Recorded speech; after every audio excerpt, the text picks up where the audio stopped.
കാസർഗോഡ് മണ്ഡലത്തില് ചെറിയ പുരത്തിൽ ബാലകൃഷ്ണൻ ജയിക്കും. ബാലകൃഷ്ണ മാഷോട് ഉണ്ണിത്താന് വലിയൊരു കോപ്പ് ഉണ്ടായിട്ടാ കഴിഞ്ഞ പ്രാവശ്യം, പേര് മാത്രം. അത് അവിടെ നമ്മളെ ജില്ലക്കാരനല്ല. ഉണ്ണിത്താന് മറ്റേ ബാലകൃഷ്ണ മാസ്റ്റർ നമ്മളെ ഈ നാട്ടിന് വേണ്ടി പ്രവർത്തിക്കും. അയാൾ ജയിച്ചുകൊണ്ട് പൂച്ചക്ക് ചോറ് എടുത്താൽ മതി, ഒരു സൈഡ് കൂടി ഇങ്ങനെ പോകും ജയിച്ചിട്ട്. നമുക്ക് ഇവിടെ വേണം, കണ്ടോണ്ടിരിക്കണം ആള്.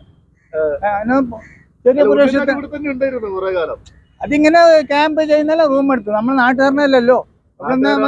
നാട്ടുകാരനെ കുറിച്ച് നമ്മ പോയിട്ട് പറയാം, അവരുടെ വീട്ടിൽ പോയിട്ട് പറയാം. അടുത്ത ആഴ്ച നമ്മ പോയിട്ട് പറയാം. ഇവിടെ ജയിച്ചിട്ട് ഇങ്ങനെ ഇപ്പൊ രാഹുൽ ഗാന്ധി വന്ന് ജയിച്ചിട്ട് പോയി മലപ്പുറത്തുനിന്ന്. അയാൾ നിൽക്കുന്ന ഡൽഹിയിലല്ലേ നിൽക്കുന്നത്. വയനാട് ഡൽഹിയിലായിരുന്നു താമസം. എപ്പെങ്കിലും ഇങ്ങനെ വന്ന് പോയി. അങ്ങനെ പറഞ്ഞു നമുക്ക് നമ്മളെ നാടിന് ഒരു വികസനം വേണം. ഉപയോഗമുള്ള പുറത്തെ ആള് വന്നിട്ട് എന്ത് കാര്യമില്ല. നമ്മളെ ഇഷ്ടം അങ്ങനെ. അത് പാർട്ടിയല്ല, നമുക്ക് ഭൂരിപക്ഷം ജനങ്ങളെ പ്രവർത്തിക്കണം. ജനങ്ങളെ ഇറങ്ങി ചെല്ലണം. നമുക്ക് വേണ്ടി നല്ല പ്രവർത്തനം വേണം. ബി ജെ പിക്ക് ഒന്നും വലിയ കോപ്പൊന്നും ഇല്ല. മുമ്പത്തെ അതേമാതിരി പോകും. പിന്നെ കോൺഗ്രസ് എന്ന് പറഞ്ഞെങ്കിൽ പറയാൻ പറ്റൂല. പകല് കോൺഗ്രസ്, രാത്രി ബി ജെ പി. അങ്ങനെ തുള്ളുന്ന കാണുന്നില്ല. കുറെ ആൾ തുള്ളിക്കൊണ്ടിരിക്കുന്നു. നമസ്കാരം. കാസർഗോഡ് മണ്ഡലത്തിൽ ആയിരിക്കും അത് പറയണത് ഉണ്ണിത്താനല്ലാതെ പിന്നെ ആര് വരും? ഉണ്ണിത്താനെന്ന് പിന്നെ ആര് വരാനുള്ള സാധ്യതയില്ല ഇവിടെ. അവന്റെ ഇത് നല്ല ഇതല്ലേ, അവിടെ പോയിട്ട് പാർലമെന്റിൽ പോയിട്ട് എല്ലാ കാര്യം ചെയ്യുന്നല്ലോ. നല്ലൊരു ഭരണം കാഴ്ചവെച്ച് ഇതിലും നല്ല ഭരണം കാഴ്ചവെക്കും. അതിനാട്ടി നല്ല കൂടുതൽ കാഴ്ചവെക്കും. അവസരമാണ്. പിന്നെ ബി ജെ പിക്ക് ഇവിടെ സാധനം ഇല്ല ഇവിടെ. കഴിഞ്ഞ പ്രാവശ്യം കിട്ടിയതിനാട്ടും കുറവ് കിട്ടും ഇവൾക്ക്. കഴിഞ്ഞ ആഴ്ച ഭൂരിപക്ഷം പിന്നെയും കിട്ടീനി. ഈ പ്രാവശ്യം അത്രയും കിട്ടൂല. അങ്ങനെ തന്നെ കൊണ്ടുപോയി കിട്ടിയതാണ് ഇവിടെ. ഒന്നിനും കൊള്ളാത്തോടെ ബി ജെ പിന്റെ. ഭാഷ അറിഞ്ഞിട്ട് എന്ത് കാര്യം? എവിടുന്നോ കൊടുത്തിട്ട് ഇട്ടിനെ. തുളുവല്ല ഭാഷ എല്ലാവർക്കും അറിയില്ല. കാസർഗോഡുകാർക്ക് 5-8-10 ഭാഷ അറിയാത്ത ആളില്ല. പിന്നെ ബി ജെ പിന്റെ ഓൾക്ക് അറിയുന്ന എന്ത് വലിയ കാര്യം? ഇവിടെ ഉണ്ണിത്താനേ വരുള്ളൂ. ജയിക്കുള്ളൂ.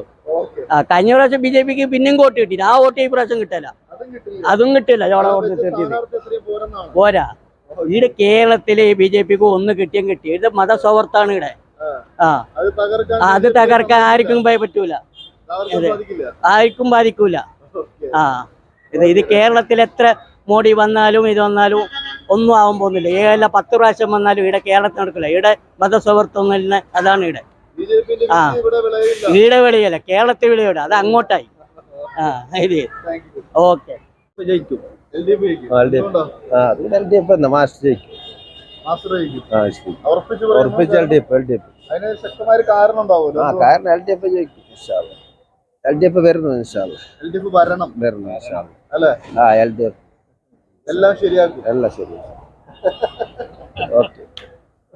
പറയാൻ കുറവൊന്നുമില്ല. ആര് ജയിച്ചാലും നമ്മളെ നാട് നന്നാക്കിയാൽ മതി. നാടിന് ഉപകാരം ഉണ്ടാവും, അത്രേ ഉള്ളൂ. ആര് ജയിച്ചാലും കുഴപ്പമില്ല. നാടിന് വേണ്ടി ഒരാൾ വേണം. തീർച്ചയായിട്ടും. കാസർഗോഡ് മണ്ഡലത്തിൽ ആര് ജയിക്കും? കാസർഗോഡ് മണ്ഡലത്തിൽ ഇപ്പം വെച്ചാല് ജയിക്കുന്ന വെച്ചാല് ഒരു തമാശയോടെ കൂടിയിട്ട് 3 ആളും ജയിക്കും എന്നുള്ളതാണ്. പക്ഷെ സാധ്യത ഉണ്ട്. പിന്നെ ആദ്യം ഇവിടെ LDF-ന്റെ ഒരു കാര്യമാണ്. പറയാൻ പറ്റൂല. ചിലപ്പോ LD ആയിരിക്കാം, അല്ലെങ്കിൽ UDF ആയിരിക്കാം. ഉണ്ണിച്ച എന്ന് പറയുന്ന ഒരു സാധനം നിലനിൽക്കുന്നുണ്ട് കാസർഗോഡ്. ഉണ്ണിച്ച എന്ന് പറയുന്നത് ശരി തന്നെയാണ്, ഉണ്ണിച്ചാതെ. പക്ഷെ നമുക്കുള്ളേ ആര് ജയിച്ചാലും നമുക്കൊരു കാര്യം ഇവിടെ ഒന്നല്ല. കാരണം നമുക്ക് കാസർഗോഡ് ജില്ലയിൽ യഥാർത്ഥത്തിൽ ഒന്ന് വേണ്ടതെന്നറിയോ? ഒരു ചെറിയൊരു എയർട്രിസ്റ്റ്, അതായത് ഒരു ചെറിയൊരു എയർപോർട്ട്. ഇതിപ്പോ ആരും അങ്ങനെ നമുക്ക് ഇവിടെ ചെയ്തിട്ടൊന്നുമില്ല. വന്നാള് ജയിക്കും, വരും, പോകും. കാസർഗോഡ് എന്ന് പറയുന്നത് കാസർഗോഡിന്റെ മെയിൻ ഏരിയ നമ്മൾ നിൽക്കുന്ന പുതിയ അവസ്ഥ അല്ല. ഇത് പുതിയ ഒരു പുരോഗമനം നടക്കാത്തതായി കാണുന്നു. റോഡ് മെച്ചപ്പെട്ടുന്നില്ല. ഈവൻ ഈ പഴയ ബസ് സ്റ്റാൻഡിലേക്ക് പരിതാപകരമായ മുഖം. നമ്മൾ നിൽക്കുന്ന പുതിയ ബസ് സ്റ്റാൻഡിന്റെ ആണെങ്കിലും എല്ലാത്തിനും ഒരു KSRTC ബസ് സ്റ്റാൻഡ് ആണെങ്കിൽ പോലും വികസനം അങ്ങോട്ട് നടക്കുന്നില്ല എന്നുള്ളൊരു സാധനം നിലനിൽക്കുന്നത്. അല്ല, അതൊക്കെ ശരിയാണ്, വികസനം നടക്കുന്നില്ല. എന്നാലും ഇപ്പൊ നമ്മൾ അങ്ങനെ ഒരു കുറ്റം പറയാനായിട്ടല്ല. നമുക്ക് ജയിക്കേണ്ടതെന്ന് വെച്ചാൽ നമുക്ക് നമ്മൾ നല്ല കാര്യം ചെയ്യണം. അതാണ്. ആര് ജയിച്ചാലും നല്ല കാര്യം ചെയ്യണം. നമ്മുടെ നാട്ടിലേക്ക്, നമ്മുടെ സ്വന്തം നാട്ടിൽ ചെയ്യണം. നാടിന് പ്രവർത്തിക്കുന്ന ഒരാൾ വരട്ടെ. കാസർഗോഡ് മണ്ഡലത്തിൽ ആയിരിക്കുക? LDF ജയിക്കും. LDF ജയിക്കും. എന്തുകൊണ്ട് അങ്ങനെ പറയാൻ കാരണം? നല്ല ഭൂരിപക്ഷത്തിൽ ജയിക്കും. പറയാൻ കാരണം വോട്ടെല്ലാം ഇപ്പോ മാറി മാറി ചിന്തിക്കുന്നതല്ല. കാസർഗോഡ് ഉണ്ണിത്താന് വലിയൊരു സാധ്യത നിലനിൽക്കുന്നുണ്ട്. ആ അപ്പൊ മറികടന്നുകൊണ്ട് ബാലകൃഷ്ണ മാസ്റ്റർ ജയിക്കും. ജയിക്കും. ഉറപ്പാണ്. ഉറപ്പ്. Thank you. കാസർഗോഡ് മണ്ഡലത്തിൽ ആര് ജയിക്കും? കാസർഗോഡ് മണ്ഡലത്തിൽ അങ്ങനെ വരെ നിർത്തില്ല. ശരിക്ക് 8-8 ആ പാർട്ടി മുൻകൈയിട്ട് ആര് പോയിരുന്നു അവർക്ക് വരും. എങ്ങനെ 8-8 ഉദ്ദേശിച്ചത്? 8 LDF, 8 UDF. ആ പിന്നെ 4 സീറ്റുണ്ട്. BJP ഒന്നും കിട്ടില്ല. ആ 4 സീറ്റ് എങ്ങനെ വരും എനിക്ക് എന്ന് പറയാൻ സാധിക്കും. 8-8 ഉറപ്പാണ്. ആ അത് ഉറപ്പാണ്. ഈ കാസർഗോഡ് മണ്ഡലത്തിൽ ആര് ജയിക്കും? കാസർഗോഡ് മണ്ഡലത്തിൽ ഞാൻ വിചാരിക്കുന്നത് CPM ജയിക്കാനാണ്. CPM. ആ പക്ഷേ ആരാണ് ബാലകൃഷ്ണൻ മാസ്റ്റർ MP അദ്ദേഹം ജയിക്കും.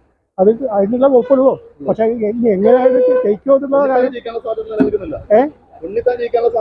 ഉന്നത്തിന് ഒരു കാരണവശാലും തിരഞ്ഞെടുപ്പ് ഏൽപ്പിക്കില്ല.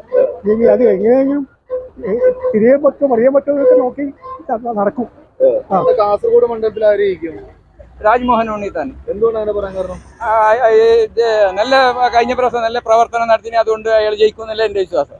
മുമ്പ് കാസർഗോഡിന്റെ ഉണ്ണിത്താൻ മാറിയിരുന്നു. അതെ. അതുകൊണ്ട് ഇപ്രാവശ്യം ജയിക്കും. ഉറപ്പാണ്.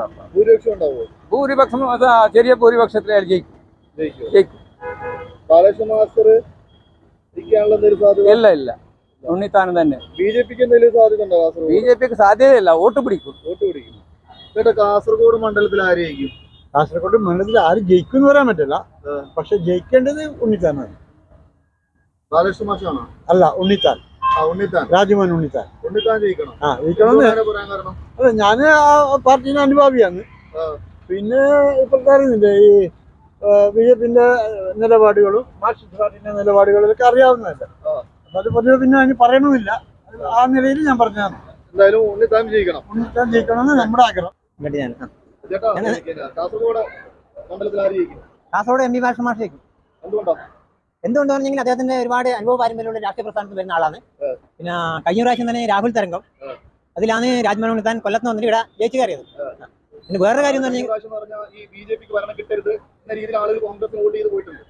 പക്ഷെ ഇപ്രാവശ്യം എന്തായാലും നടക്കാൻ സാധ്യത, കാരണം എന്തായാലും BJP ജയിക്കും എന്നുള്ള ഉറപ്പുള്ളത് കൊണ്ട് ആണ് ജനങ്ങളെ ഇനി പിന്നെ നമ്മുടെ നാട്ടിന് വേണ്ടി ഇപ്പൊ ബാലകൃഷ്ണൻ മാസ്റ്റർ പറയുന്നത് ഇവിടുത്തെ നാട്ടുകാരനാണ് അല്ലെ? അതെ. അല്ല, നാട്ടുകാരൻ അങ്ങനല്ല പറഞ്ഞു. ഇപ്പൊ കൊല്ലത്ത് വന്ന രാജ്മോഹൻ ഉണ്ണിത്താൻ പാർലമെന്റിൽ പോയിട്ട് എന്താ ചെയ്തത്? ഒന്നും ചെയ്തില്ല.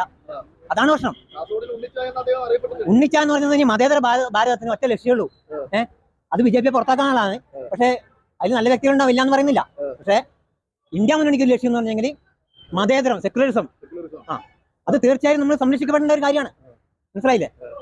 കാസർഗോഡ് നിന്നുകൊണ്ട് പറയുന്നല്ല, ഇത് തീർച്ചയായും ഞാനൊരു അംഗീകരിക്കുന്നത്. അതെ. അതിൽ 100-ൽ 1-2 പേര് മാറി ചിന്തിക്കുന്നുണ്ട്. അതിൽ നമുക്ക് ഒന്നും പറയാനില്ല. ഇപ്പൊ മണിപ്പൂരിലെ കലാപം അതിപ്പോ ഞാൻ പറഞ്ഞ പോലെ ഏത് ഭരണവിരുദ്ധ വികാരമായിട്ട് പ്രതിഫലിപ്പായിരിക്കും ചിലപ്പോ. പറഞ്ഞാൽ മാറിപ്പോന്നുണ്ടെങ്കിൽ സോറി. എന്നാലും ഞാനൊരു പ്രാസംഗികൻ എന്നല്ല, എന്നാലും ഞാൻ പെട്ടെന്ന് പറഞ്ഞു. അപ്പോൾ കാസർഗോഡ് കേരളത്തിൽ ഇപ്പോ 20-ൽ 16 സീറ്റ് LDF ജയിക്കും. വയനാട് രാഹുൽ ഗാന്ധി ജയിക്കും. എന്താണെങ്കിൽ അത് ഒരുപാട് അതെ അവിടെ രാഹുൽ ഗാന്ധി ജയിക്കും. കാസർഗോഡ് ബാലകൃഷ്ണൻ മാസ്റ്റർ ജയിക്കും. കണ്ണൂർ MP ജയരാജൻ ജയിക്കും. വടകര ശൈല ടീച്ചർ, അത് പിന്നെ 100-ൽ 100 അല്ലേ? 100 ചെറിയ ആളല്ല ഞാൻ അംഗീകരിക്കുന്നു. അല്ലാന്ന് പറയുന്നില്ല. വ്യക്തിപരമായിട്ട് എനിക്ക് അദ്ദേഹത്തിനോട് യാതൊരു വിദ്വേഷമില്ല. കാര്യമുള്ള യൂത്ത് കോൺഗ്രസ് നല്ല നേതാവാണ്. പക്ഷേ ശൈല ടീച്ചറെ അടുത്ത് വരാൻ അദ്ദേഹത്തിന് പറ്റൂല. മനസ്സിലായില്ലേ? അതേപോലെ തൃശ്ശൂര് സുനിൽ കുമാർ എന്നെങ്കിൽ മുൻ കൃഷിമന്ത്രി വളരെയധികം എഫേർട്ട്. അതുകൊണ്ടാണ് പറഞ്ഞത് അദ്ദേഹം അവിടെ ജയിച്ചിരിക്കും. യാതൊരു സംശയവുമില്ല.